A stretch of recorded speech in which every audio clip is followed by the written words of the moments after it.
Guys, welcome to my brand new podcast, Built from the Ground Up. This is episode 1. I'm so excited to introduce this guest to you. She is an award-winning designer in the Seattle area. She's been on the cover of magazines, and she's had her work featured in numerous publications. And on top of that, she is the best designer I know, and she is my wife. I can't wait to bring her on. You're gonna love this episode. You're gonna hear about her processes, really how she built her business from the ground up. There's a lot to learn from. Let's listen in right now. This is my wife, Nicole Hopper, CEO, president of Nicole Hopper Interiors, and we are gonna talk about design today. We are. Yeah. I'm so proud of you for doing this podcast, and your guest lineup is incredible. I know who it is. I know who he's gonna ask. Don't tell anyone. We have amazing friends, and you guys are gonna love listening to Brian's shows. It's gonna be so much fun.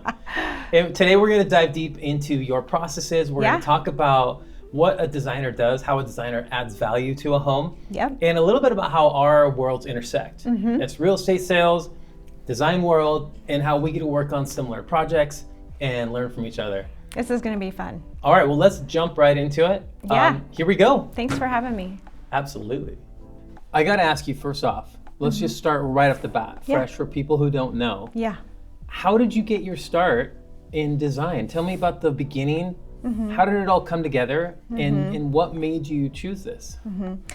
I don't really see it as getting a start. I see it as a lot of hard work. Yes. And it's been years in the making. So for 14 years, I worked behind the scenes while we were raising young kids with you. And everyone listening should know, and if they don't, I'm going to tell them that you are a very successful real estate broker, and you sell luxury, high-end homes. And so there came a point when you couldn't do it all, and you brought me in, and I became the interior stylist was our title. We had to think of a name that made sense. So I was the stylist. So I would come into the house, and yes, we'd rearrange all the furniture. They always loved it when we were done because we made it look so clean. We got rid of everybody's clutter. They call it debiting. But also, I would choose paint colors, and maybe we would talk them into getting new countertops. I would make those selections, tile selections, carpet selections. He was the exterior. You would always do the yard. Yes. So he would buy new plants and get out there and do the landscaping, and I would do everything on the inside. So we did this for 14 years together. Yeah. And then I started getting a lot of inquiries, people wanting to hire me, just assuming that I'm a designer because of what I was putting out there on your listings. And I said yes to one of your clients who wanted me to come and rearrange his furniture. Right. That's how it started. That's how it started. Yeah. And in exchange for a umbrella, an outside umbrella that we used at our Chelan house, it was like a $10,000 umbrella. That's what he wanted us to pay. Yeah, it was a $10,000 umbrella. Yeah. So I went over to his house, and I looked at the furniture, and I said, well, I can arrange this, or we can start over. And he said, let's start over. And I was like, okay. So I thought I was going to be choosing furniture for his 6,000 square foot house on the water. But what he really meant was he wanted a full remodel. I hadn't done that before. Right. And I said yes.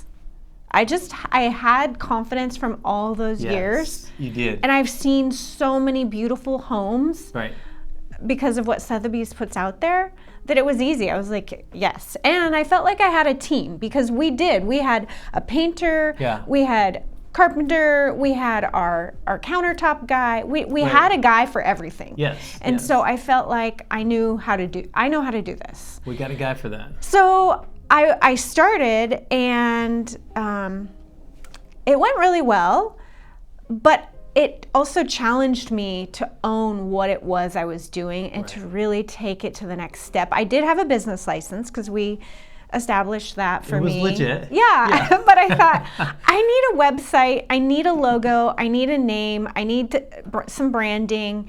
And so I hired a coach. Yeah. right in the middle of this project. And this gal just asked the right questions. Right. What do you need to do next? And I knew exactly what I needed to do. I was like, well, we already have someone that does websites. I already have an accountant that does our other business. I have our good friend Austin, who owns Brantegic, who does branding. Right. We have photographers, several to choose from. And I just needed to do it. So I did. And each week I would meet with her. I would just go down the list of everything I had accomplished. And she'd say, well, what are you going to do next? And we only did this for 6 weeks. But you did it all, though. We only met 6 times. I created my vision, my mission. And that, I have to say, was such a heart, soul-searching. It's so important to create your own vision statement, your own mission statement, your why, and to write your website content yourself. It took me so long to do that, but it was so personal, and I had breakthrough just doing that, and finding myself in that, really, and finding confidence. So once that was done, and I was finished with my the coaching sessions, and I was wrapping up this project. I wasn't finished with the project; it was still going. I decided, you know what I need? I really need to be able to communicate what it is that I have in my head to my clients in a really professional way, because I've never had to do that in the 14 years of working with you. Right. I just executed. I didn't have to report to anybody, and I actually missed the client experience. I felt like I was being robbed of that. So this has just been such an amazing next step to have the reward of working with the people. Yeah. I think really the people are my favorite part about what I do. Yeah. I'm serving them. It's a white glove experience. I am Totally. creating their home that they're going to live in, that's going to affect their daily life, their habits, their rituals, everything that they do. It's pretty amazing. It's such a privilege. And so knowing that I needed to do that, I had no desire to go to get a 4-year degree, and everyone else was saying, you don't need to go to school, you're already doing it. And I was, but I just wanted that communication piece. Like, how do you do a presentation? How, I had a contract, I had enough going, but. Because you almost don't know what you don't know. Yeah. And what was important to you, I believe, was, I've done it, I can do this, I'm doing it, let's go learn more, even to provide a better service. Level up, you gotta, and I'm still leveling up, and it's. You never stop learning. No, it's so fun, and so I found a course at the Seattle Design Center at the Heritage Design School, and it was called Fundamentals. I thought, this looks perfect, actually. I can get this done in, I think it was 6 to 8 months, maybe 8 months, and it gave me the tools that I needed. So now I have beautiful processes, always refining them, even today, like literally today, working on that. Just, I thrive on the process. The process is so important to the experience. Right. And that's how you get the job done. And I want to talk more about your processes, but backing up, wasn't it during your school, that you actually were featured on a cover of a magazine, your work was, while you were in school? Yeah. I mean, what was that like for the teacher? Well, I don't know. I have no idea what she thought. But that first project that I referenced, the guy that wanted me to rearrange his furniture, I got a phone call after I did the photo shoot, and it was this gal out of Portland. She owns Portrait Magazine, and she said, I want to feature you. I want to do a 5-page spread. I want to write a story. It's so wild. And then she did it. She said, my writer's going to call you, do the interview. I need your sources. I need your rights to your images. I'll pay for it. So she did it. And then she calls me and she's like, you're never going to believe this. I'm so excited. This is the best cover I've ever seen. I put your kitchen on the front cover of the magazine, and I loved it so much. I didn't just put it in Seattle. I put it in Portland too. You're in both. Amazing. It was. And then I feel like maybe 2 weeks later, I got another phone call, and it was the owner of Kirkland Lifestyle Magazine, and she said, Caitlin, you just won Designer of the Year for Kirkland. I was like, what? I said, Caitlin, who voted for me? While you're in school. I only have like 2 clients. Right. I couldn't believe it. So it's just been, it feels like everyone was waiting for me to do to step in, to own what I do.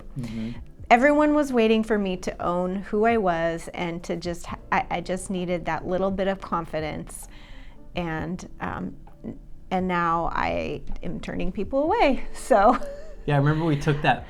I think you got a box of the magazines or 2 boxes from Portrait. And we laid them all out, and like there's a picture of you with your feet on the desk. On top of the magazines, yes. Yeah, magazines everywhere. It's on my Instagram.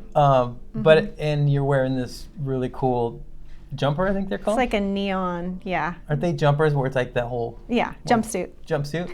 Yeah. Yeah. Really cool picture. But, I mean, this was all happening, and my mind was blown. Like, what? She's on the cover of a magazine already? No, I didn't think that. But I was just not surprised, but surprised. You have favor, right? You have favor, and you put in the work. I did. And you are prepared. It all came together. All of those houses. I have no idea how many we did, but that was all building blocks. We did a lot, and I was actually deleting some files, and I found these really old before and afters, where the afters looked like befores now. Yeah, I'm sure. They were so bad. And the houses weren't bad, but just the photography, needless to say, there's been a lot of leveling up. Yes. And it's fun that we get to do this together. Yeah. Not that we work together a lot, but just that we're in a similar industry. Yeah. Working with, every once in a while, similar clients. Yep. And I'm just really grateful for that. So you went to school, on the magazines during school, voted best designer. It sounds like you were on the brink of just having this all blow up in a good way. Yeah. It was about to take off, if you will. Tell me about that. Well, it's been a really organic process in how my team has grown. So I mean, just a few minutes ago, I said I'm turning clients away, but it's just only the ones that aren't the right job. Right. And that would be like the smaller budgets, like the smaller, I do the whole home. Pick my counters. Oh, nobody really asks for that. They might ask for a paint consultation, right? Like I don't do those. Yeah. I don't feel like it's a value add because it's not going to bring everything together. I love that. Yeah. I really like to touch every part of the space. Totally. Do full remodel, full home furniture, the whole thing, and redesigning the fireplaces, just every detail. So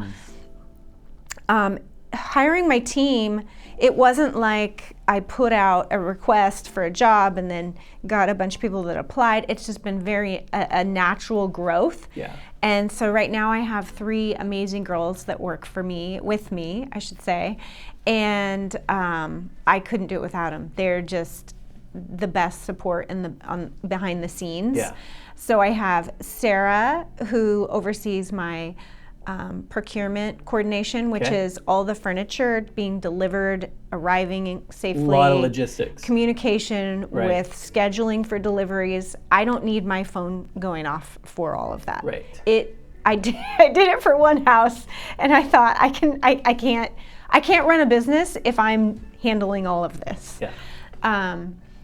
Because it takes all of your time. Totally. So she handles all of that, and then I have Melissa and Delane, and they're both designers. They have degrees, and in interior design, they do my drafting, and so I get to be the dreamer and have all the oversight. So I come up with the plan, and I select all the furniture. No one else does that. I always do that because I'm the one that has the client relationship where I know exactly what they want. So if I'm like talking to one of my girls, I'll just say, "Oh no, they don't. My client doesn't want that. They don't like that." And my client's hasn't told me I don't want that. I'm almost like their voice. Like I can hear their voice when I'm designing their space. Right. I can hear the things that they've communicated to me when I'm deciding where a closet's going to go, if they need a pantry, if they want a bar, just all of the little decisions. So it's really fun to get to know someone that way, and then to create this beautiful masterpiece, which is their home, and surprise them with just how stunning it turns out in the end.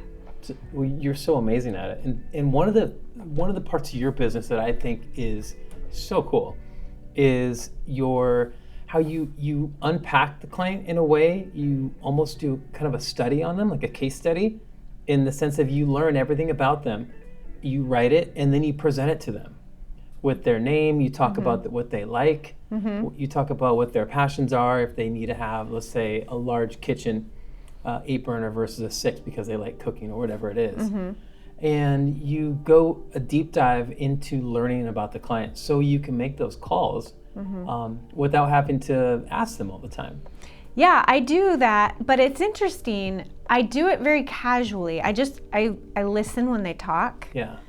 I never ask them about their job or where they work. Right. I really don't know. I don't think I know what any of my clients do. Yeah. And maybe that they we would, can say here on this maybe podcast. they would want me to know, and I do know little things about them, like hobbies, and I know all their hobbies, but Sure. I guess it really is intuition, it's discernment, it's high level listening skills, and really just taking that person in, watching how they move in a space, what they gravitate towards, facial expressions, how things make them feel. Right. I have one client who he hates the color beige. It reminds him of Band-Aids, and he says yuck. And so it's just interesting, you learn. And so I really take that into consideration in everything that I chose for his house. Totally. Because he made that face, he told me, his whole body, and I'm like, okay, nothing is going to be lean in that direction. That's amazing. Well, I feel like a lot of people have no idea what designers do. I think a lot of people feel like, I can pick that together. I can pick. Right. I can put those together. I know the colors. I'm really good at picking tile. We've done it before. But I will say for you and I, we can walk in a house and we can tell when a designer was not there. You can tell when an owner picked their own. Yes. And while it may look good, yes, it's not great. Yes. Right? From layouts to patterns, whatever it is. Because here's the thing, when you walk into a tile store, I'm just going to keep going with tile. Yeah. There are thousands of choices. Oh, it's overwhelming. It's so overwhelming. Yeah. I know them. They're in my head. Right. So it's different. And the same thing with lighting. If a client says they think that one of the lights that I chose is too expensive, this rarely happens, but it has, and goes to try and search some lights, oh my gosh, they're like, nope, never mind, I'm buying a light. We'll go with the one you picked. That's a rabbit hole I cannot go down. It's beautiful, so I'll take it. Nicole, I think in summary what I'm hearing too from all of that is you bring in a sense of ease with what you do to add value to that project, in the sense of you're going to have a design oversight and take that stress off of the client. And the piece that you give them through your processes is that overall this is going to be exciting in the end. Yeah. It's going to be on trend, it'll be impressive, and it'll still have their touch on it, their signature. It's not something... Oh, not still. It is very much going to be them. Right. A reflection of them. But I feel like some people feel like designers, that designer does this, and that's kind of their touch with it. Or this designer does that. I would say what I've seen with your projects is they're really can be entirely different depending very on different. Where you're working. So right now, tell us about a couple of the different ones you're working on, and maybe some of the stark contrasts between a couple different projects, and how you have to kind of duck and go around different things to make things happen in those to finish them out. So I have 2 high-rise condos right now. Right. Penthouse style. One's in Seattle, one's in Bellevue. And there are so many obstacles inside of a condo unit. It makes it very hard to change walls. There's a lot of ducting in walls. There's tons of pillars. Yeah. And I have to design around all of those and make it feel very thoughtful and thought through. So that would be a challenge example. Both of those are a very hotel penthouse vibe. Right. Which is so fun. Oh, I'm excited to see those done. Luxurious. I'm doing a project in Bellevue on the water that is a a Rambler, and that one is more of a transitional style. And that is a full remodel in all the furniture, and I really am having fun with that one. I really like my clients. I like all my clients. Right. And I have one in Lake Chelan, also on the water, and that one we are doing more of a beachy vibe and a really neutral palette.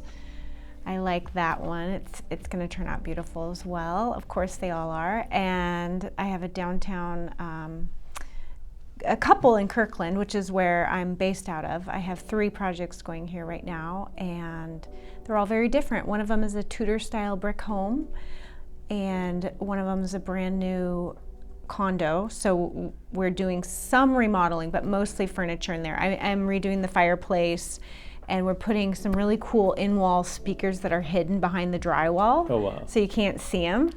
And they create this, the sound is so equal from whatever area you walk to in the house. You're never turning the TV up or down or the music up or down. It is completely dispersed equally. It's amazing. It's crazy technology. And yeah, several other projects, but they are very different, and I custom everything I do to that client as far as the overall look of the design and the furniture. Right. So that's incredible. It's fun to see these projects come to life. Mm-hmm. I get to see a little bit of them behind the scenes. Yes, you do. And I get to see some of the start to finish photos as they take place. And yeah. You come home and you're like, you got to see this. Look how these countertops turned out. So beautiful. Or you text me photos. Oh, I get so excited at the end when everything starts coming to life. Yeah, and I feel like it's almost like Christmas for you when lights start showing up. Oh, maybe not when lights show up, because I have to unbox them all and look at them. And check them all, yeah. But I'd love seeing your excitement for each project at every step of the way. And it's kind of like for my business, my Christmas is when we have the staging go in, mm-hmm. or I come. The photos come back. The photos come back for sure. That is definitely an unboxing, mm-hmm. Or the whole house gets painted, whatever it is. Yeah. But I think for you, there's a lot of complex processes. I mean, in both of our jobs, they intersect that way. Yeah. But I would love to hear and for people to know some of your processes in the design world. Tell us about that. I start with discovery and programming. So this is asking a lot of questions and defining their goals. And then once I feel like I have a good grasp on that, I incorporate that information into my welcome packet presentation. And then I move into schematic design. And this is where I'm doing rough concepts of layouts and vision boards of the end result, kind of what we're hoping for, the mood of it. Right. And then we move into design development. We're refining and developing the details, and we at this point have a single path forward identified, and so I'm just pushing through to the end, picking every last detail and until completion and design presentation.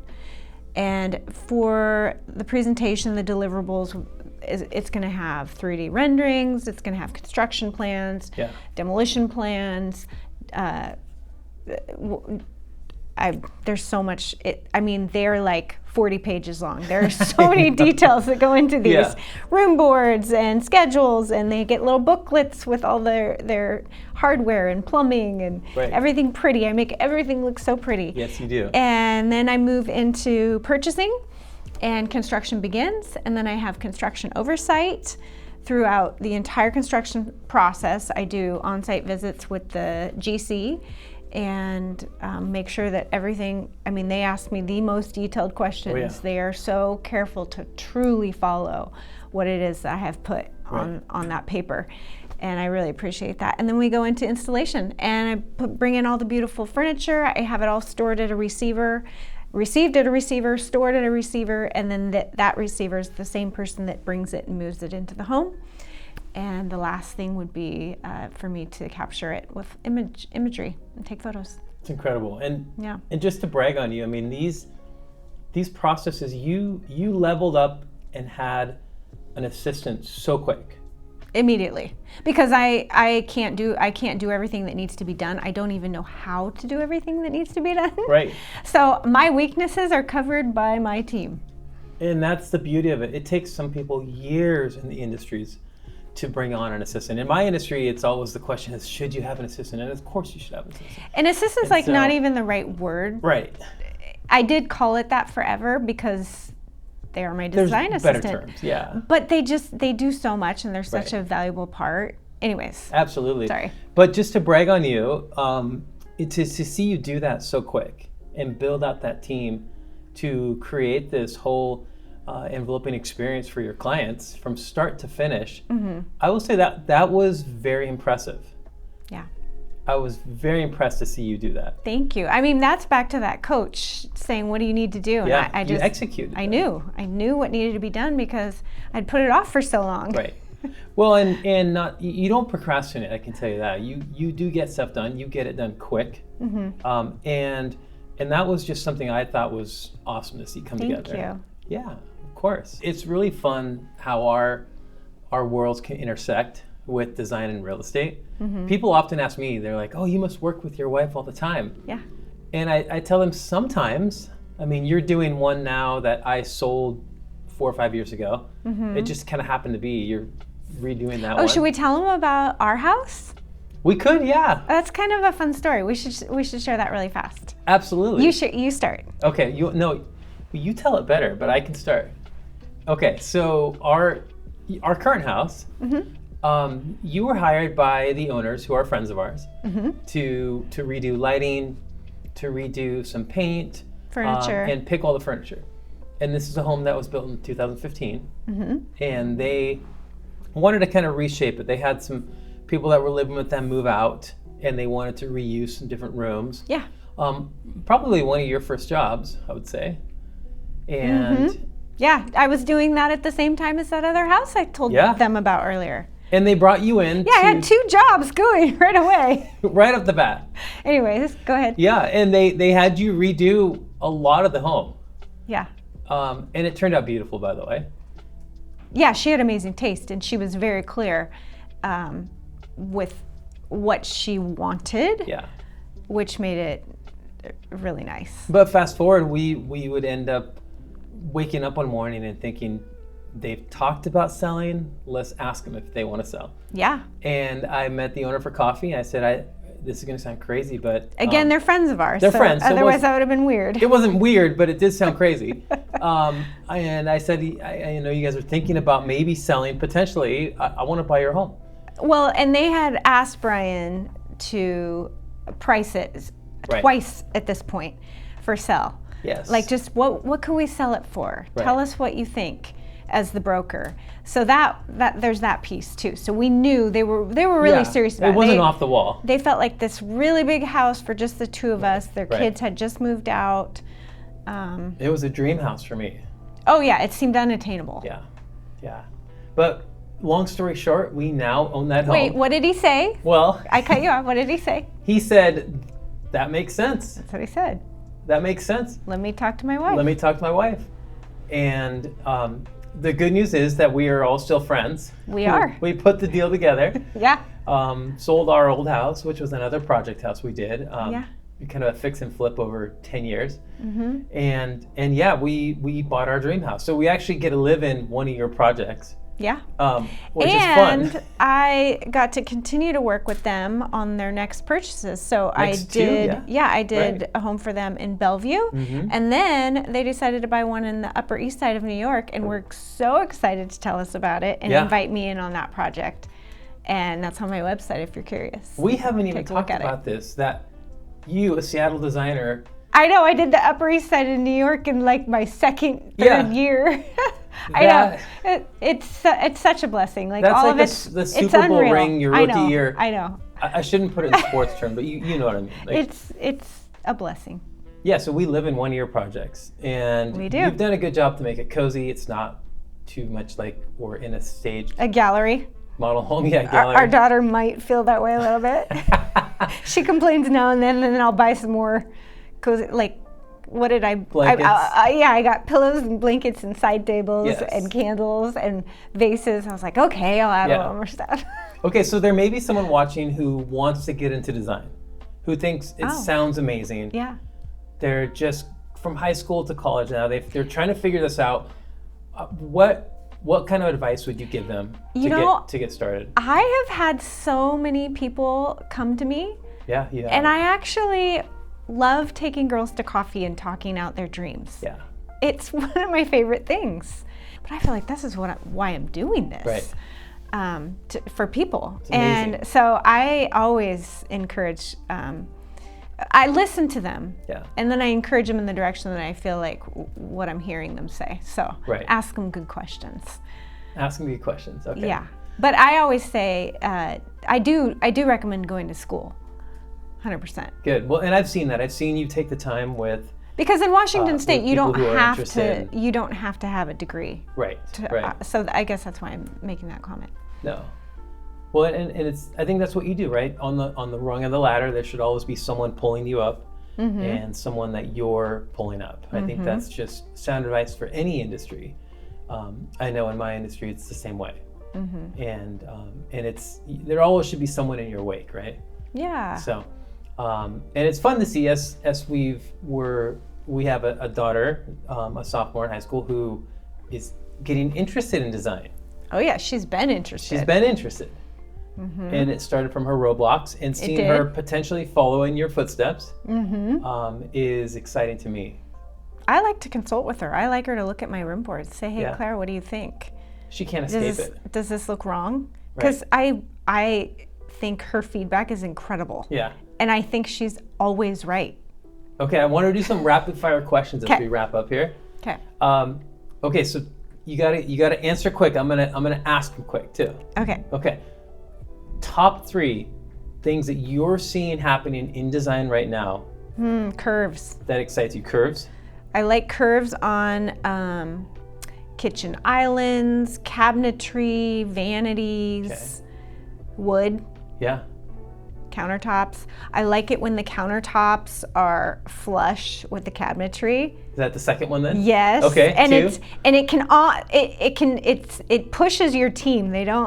There has to be a little bit, but it's just like something about it's like really sexy. Okay. I like that. And what's the third? Third design trend that I like. Yeah, that you're seeing right now that you're excited about, maybe on one of your projects. I guess the use of LED in lighting. It's everywhere. Miles of LED strip lighting. And I'm having a lot of fun with it. Yeah. Right. And I don't just mean strip lighting. Yes, strip lighting, but in light fixtures, there's some just really sleek. Right. No, not Ketchup. No. I try to say one thing about design. Pendants and chandeliers right now. I try to say one bit of knowledge. Yeah. Okay. Anyways, those are my 3. Okay, so second question. Yeah. On the Instagram, who is inspiring you right now? Well, I really like Anne-Marie Barton's, what she's putting out there, and she just did a line of lighting for visual comfort. I'm really excited to use. I haven't used it yet. It's that new. But her videos and her imagery is right in line with my style. I really, really resonate with her stuff. Love it. Okay, third question. So designers and you always have a big bag with you. Not really. Okay, you always have, let's rephrase that. You always have a big bag with you. Okay. And a giant water bottle. Yeah, I do. I know what's in the water bottle. Okay. And it's water, if anyone's guessing, it's not something funny. Yes. But what's in the bag? What does a designer, what tools are in the bag? It's a measuring tape. Okay. A triangle ruler. Okay. A pad of paper, pencil, pen, and a laser measure. Yeah. I love my laser measure. If you do not have one, you need one. You need one. You got me one for Christmas, I believe. I did. Because I was stealing yours. Well, you were admiring mine. Because people always ask me, they're like, what are these ceiling heights? And I'll look up and be like, those are 23. And they're like, you can, and I'm like, I don't know. You can laser measure. So now I will shoot it, thanks to you. Sometimes my computer. Are we packing snacks in the bag though? Because sometimes you get hungry sometimes. Yeah. Oh, I plan it. I take care of that. I'm old enough now that I know when to pack a lunch or. Yeah, at 40, because I'm picky. I really want healthy stuff. Right. Yeah. So I might have an apple. Okay. And I might have a beef stick. Okay. I might. Probably one of those chomps. That I keep refilling. Amazing. So that's your go-to bag. Designers out there need to know that is what's in the bag. Well, and if it's an installation, then there's also going to be a lot of other things. But on just the regular show up to somebody's house, that's about it. But that's not what's in the purse. This is a designer bag. Correct. Okay. That is not the purse. Not the purse. Okay. That's amazing. Yeah. Love it. Okay, so Nicole, last question. And this is a question I do want to ask all my guests, and I think it's a fun one to end with. Okay. You are an expert in your field. You have your 10,000 hours. You are absolutely crushing it. You're top of game. How do you stay inspired? Oh, that's a great question. I love travel. So we have a couple big trips coming up. One is London. London is a designer's dream. The use of color and flowers everywhere, and I feel like they're ahead of us. Yeah. So I really admire, like, going to New York. Oh my goodness, it's so rich. There's so much to be inspired by. And then we're going to Greece. I've never been. I don't know what I'm going to find there, but travel is definitely inspiring. And oftentimes I try to do creative workshops that are abroad. So I've done one in Italy, I've done one in England, and then I am going to design camp, and that's going to be in Santa Monica. Okay. And it's at the Kelly Wersler. She's a top designer. Hotel, the proper. And I there plan to be inspired by other passionate designers. I really want to be around passionate people. And then I would also say I've put myself out there in women business owner groups. Yeah. And that inspires me because they are doing really big things. They are making a difference. They're living out their dreams. Yeah. And I like putting myself in those rooms where I'm with like-minded people and we're all doing something, and we can all encourage each other and appreciate each other and celebrate each other. It's so powerful to surround yourself with like-minded people. Yeah. And I love it that you are going to design camp. It's like you never stop learning. Yeah. Right? You never arrive. You're continually being inspired. You're continually learning new things. And I think it only benefits your clients, but I feel like holistically it benefits you as well. We learn so much in conversations. Yeah. If you get a bunch of designers together in a room and they have 2 hours to just talk, I'm going to walk away with so many new tools. Right. I can't wait. It's amazing. Yeah. So I think knowing me and how my business operates is a power play for you in your business, because you have the behind the scenes on the design process. And so you can, when it comes to your clients and their home, either the home purchase or the home sell, just tell me how you use that knowledge in your job. Oh man. No, that's great. There's a lot of correlation. I think part of it is the art of the possible. Can we make this into a 3-bedroom? Yep. What's a load-bearing beam? How do we fit this working wall here? Where would everything be ran? Those sort of things. I feel like all the construction stuff you and I talk about and the projects we've done over the years, I can really clearly envision with my clients on how that would look. And I think what it overcomes is maybe objections they have about a home that we're looking at to purchase, or even if we're talking about a renovation for a listing, such as the condo on the water where it was a 2-bed and we turned it into a 3. Yeah, that was smart. Yeah, and it sold right away, sold within a week after that, after being on the market for 90 days with no offer as a 2-bedroom. I have to tell the audience that you were so proud to tell me of your idea and what you did. I think I heard it 50 times. It sounds genius, but it was literally like, let's put a wall between this big room and we will have 2 bedrooms. Yeah, but there is so much value in a 3-bedroom condo on the water. Right, but and I can't be a general contractor, but I can bring on people who can do that. Yeah. And we oversaw it. The clients were in Hawaii during it, and it turned out beautiful. But I feel like I'm gleaning and learning all the time from what you're doing, and bringing that into my business, whether it be through even furniture. I can rattle off how big a master bed is now. Before I didn't really know the size. Google it or whatever. But now I can just tell them right exactly where that will end up and show them that, yes, it will fit in here just fine. All sorts of different things, and even different sourcing options. I can shout it out. And I don't always even try to plug you on. Oh, no, you don't need to plug me. No, I know. Because I feel like it's got to be something that's just the right fit.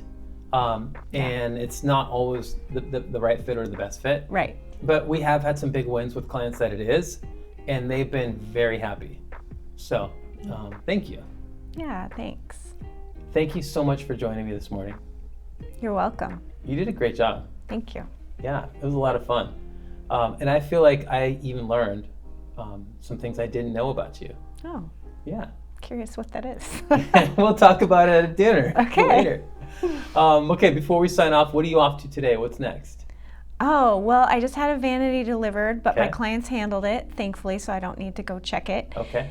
And I'm going to a, like I was just saying, I'm inspired by being around boss ladies. Yeah. So I'm going to a women's event tonight Amazing. in Bellevue, and we're celebrating a gal who she has a column in a magazine, and Wow. we're doing kind of a magazine release for her, and so that'll be fun. And then I have a dinner date with you. Well, you'll fit right in. You are a boss and a babe. Okay. So thank you so much. Guys, thank you for joining me on today's podcast on Built from the Ground Up. It means a lot that you're here and you're learning right along with me as we talk to these incredible guests. 2 quick things for you. Over here, you can see more episodes by clicking right here on this link. And then also right here is the link to subscribe to make sure you don't miss a single episode of this podcast. Thanks for watching.